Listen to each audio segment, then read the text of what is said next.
السلام عليكم ورحمة الله تعالى وبركاته. عشر مبروكة، تقبل الله منا ومنكم صالح الأعمال، إن شاء الله تكونوا على خير وعلى خير.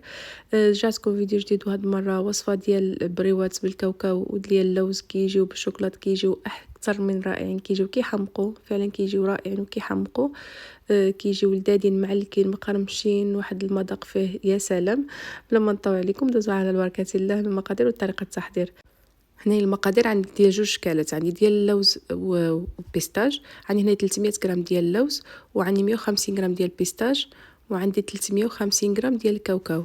بالنسبه للكاوكاو استعملوا اي كاوكاو بغيتو، هاد سواء هذا اللي بلا قشور او اللي مقشر. شنو اللي مقشر من الاحسن، ملي تحمروه شويه زولوا له داك شويه مقشور، بغيتو تخليوه كيبقى لكم الاختيار. عندي هنايا بالنسبه للشوكولات عندي شوكولات ابيض وشوكولات بالحليب. بالنسبه للشوكولاته نعملو ابيض مع اللي باللوز، والشوكولات اللي بالحليب غنعملو مع الكاوكاو. هنايا واحد دي باكيه ديال الكيكه سماريه او اي بسكوي بغيتو غنعملو مع الكاوكاو. وبالنسبه للورقه غنستعمل هاد الورقه هذه اللي توفرت عندي، واللي ما توفرتلوش يقدر يعمل ورقه اللي في المغرب، يعمل ورقه عاديه، ولا اللي بغى يعمل الفيلو. المهم جميع انواع ديال الورقه راه صالحه. هنايا عملت الكاوكاو في لاطه ديال الفران، عملت معاه واحد 3 معالق ديال الزيت. هنايا بسبسو بداك، المهم دهنت كامل باش يتغلف بالزيت كامل الكاوكاو، وغندخلو يتحمر على 180 على عافيه مهيله دغيا. كيتحمر وكنخرجوه. هنا من بعد ما تحمرنا الكاوكاو هرمشناه. انا هنايا تحط عليه واحد شويه اكثر، من الاحسن نتوما هرمشوه، خليوه مهرمش واحد شويه، وطحنوا البسكوي. بالنسبه للشوكولاته اللي باش غنجمع بشوكولاته ديال الدهن، عندي 4 معالق كبارين ديال الشوكولاته ديال الدهن، وجوج معالق ديال الزبده. هنا كانت عندي معلقه كبيره، ومن بعد غنزيد معلقه كبيره ديال سكر كلاصي، اللي باش تجي الحلاوه يعني معتدله مع البسكوي مع الكاوكاو. كيجي هذاك سكر كلاصي، يعني ما تخافوش تجي حلوه بزاف، تجي هذيك. صافي من بعد هنايا زدت واحد معلقه اخرى كبيره ديال الزبده. سمحوني ما كانش عندي الوانتيس، ما جبرتوشي وكنت مزروبه. صافي خلطت بيدي.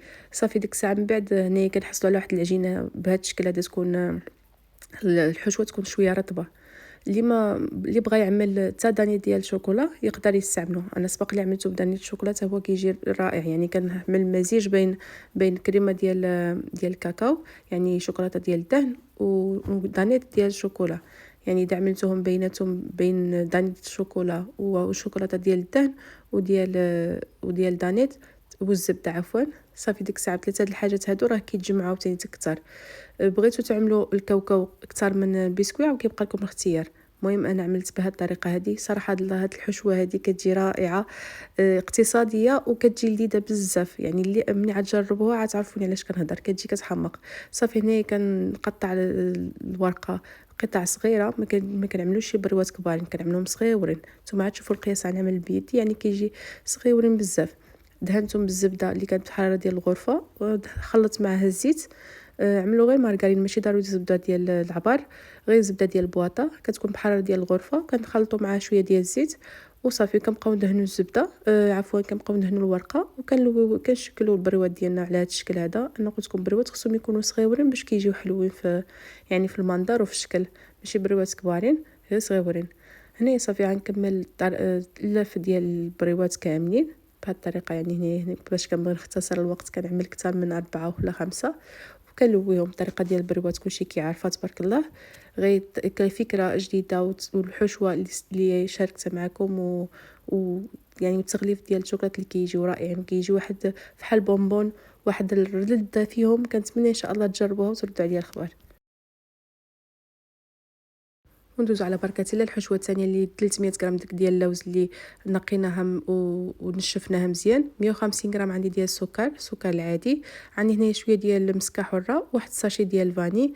مع نحتاج غير معلقه صغيره ديال الزبده، ونحتاج معلقه صغيره ديال الجلوكوز. وعندي هنا ديك البيستاج اللي محمر اللي مقشر 150 غرام. غنطحن اللوز هو الاول، وغنعمل السكر وديك المسكه الحره والفاني مع بعضياتهم. غنطحن من بعد ما طحنت اللوز الطحنه الاولى. دابا غنطحنوه هو بالسكر، ومن بعد غنطحن حتى البيستاج، ومن بعد خلطت كلشي مع بعضياتو. وهنا كنغربل بيستاج باش نخلي ديك الحبوبات اللي كيبقاو من البيستاج باش التزيين. نفس الشيء عملته مع الكاوكاو. ما تصور لي شي ديك الطريق مع الكاوكاو نفس الشيء، يعني كنغربلو الكاوكاو باش كنحتفظوا بديك التهرميشه اللي كتبقى باش نزينوه مع الشوكولات. ونفس الشيء مع مع البيستاج خليه تحتفظ بهاد شويه اللي بقى في الصفايه باش نتزين مع الشوكولات. صافي هنا كنخلط داك اللوز مع البيستاج مع داك السكر اللي طحناه مع اللوز.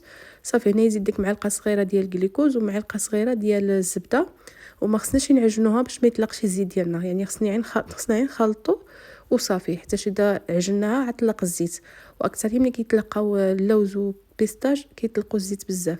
صافي هنا كنخلطوهم بحال اللي قلت لكم، ما تعجنوهمش كثر باش ما يطلقوكمش الزيت. هنايا صافي كنقطعوا الورقه حتى هي صغيره، ما كندهنوهمش، من احسن ما يدهنوش حيتاش الزيت ديال اللوز وديال البيستاج غيطلق من بعد. انا من بعد غنوريكم شنو كيبقى في القاع ديال الطاسه، راه كيبقى الزيت ديالهم كيهود بوحدو. صافي كنبقاو نلويو شويه، يسمحوا لي صوتي شويه مبحبح شويه عيانه. صافي من بعد كنكملوا الطاي ديالنا ديال الحلوى كامله، حتى كنكملوا البريوات ديالنا كيجيو بحال هذا الشكل بحال اللي قلت لكم، كيجيو صغيورين. صافي من بعد هنايا غندخل الكاوكاو هذا ديال بريوات الكاوكاو نفرن. كنخليوهم على 180 درجه، غير يعني كتقرمش الورقه، ماشي كنحمروهم بزاف بحال هذا الشكل هذا، كيتحمر غير واحد شويه، المهم الورقه تقرمش، يعني حيتاش الورقه خاصها تقرمش، راه كتكون طايبه. الحشوه راه هي طايبه ما عندها حتى شي طياب، ما فيهاش شي حاجه اللي كتخص يعني كتبايض ولا شي حاجه باش طيب. هنا من بعد ما طاب الكاوكاو هنايا نعملو ديال اللوز وديال البيستاج. ثم شفتوا ديك الزلافه راه بقى فيها الزيت، هذاك الزيت لاقي ديال الحشوه كندخلوه الفران، كندوزو ندوبو في حمام ماريه الشوكولاط الابيض والشوكولاط الاسود. كنزبقوا الشوكولاط الاسود، عملت انايا فيه ديك حبيبات ديال الكاوكاو اللي بقاو من بعد ما غربلته، كنضيفو على ديك الشوكولاط تقريبا واحد 30 غرام ولا 40 غرام ديال ديك الحبيبات اللي كيبقاو باش مع هاد القياس ديال الشوكولاته. هنايا عملت 400، وغنزيد من بعد على هاد الكميه تبارك الله خرجت لي بزاف ديال الكاوكاو، غنزيد تقريبا واحد 200 غرام اخرى ديال الشوكولاته، يعني المجموع دخلت لي في هاد الحلوى 600 غرام ديال الشوكولاته بالحليب. بالنسبه للشكل ديال الكاوكاو خرجت تبارك الله كميه بزاف. صافي من بعد كنبقاو بهاد الطريقه هذه كنعملوا البريوات في وسط الشوكولات، كيخرج بهاد الطريقه وكنخليهم ينشفوا.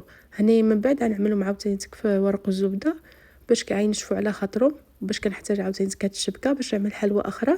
كنت ما كتعمر لي كنعمل في ورق الزبده كنخليهم باش ينشفوا على خاطرهم. كنكمل كل شيء الكميه اللي عندي كامله حتى كنكملوا. من بعد ديك الساعه كندوزو عاوتاني للشكل اخر ديال اللوز والبيستاج.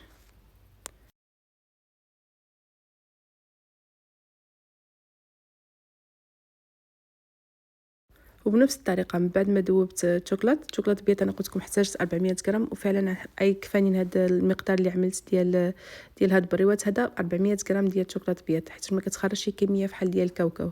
صافي هنايا خلطت داك حبيبات ديال البيستاج اللي كنت غربلتهم، صافي خلطت مع الشوكولاط. ومن بعد غنعمل نفس الطريقه، يعني غنبقى نعمل البريوات ديالي بهذا الشكل هذا، وغنعملهم فوق ديك الشبكه ديال الفران حتى ينشفوا شويه من الشوكولاط بيض، ما كيجي شويه ثقيل ما كيهودش بزاف. وسمحوا لي نسيت ما قلتلكمش، مع الشوكولاط كنعمل 2 معالق ديال الزيت، يعني في الشوكولاط ابيض والشوكولاط كحل كل 400 غرام كنعمل معاها 2 معالق كبارين عامرين ديال الزيت باش كيعطيونا ديك اللمعه وكيخفف شويه معنا الشوكولاط.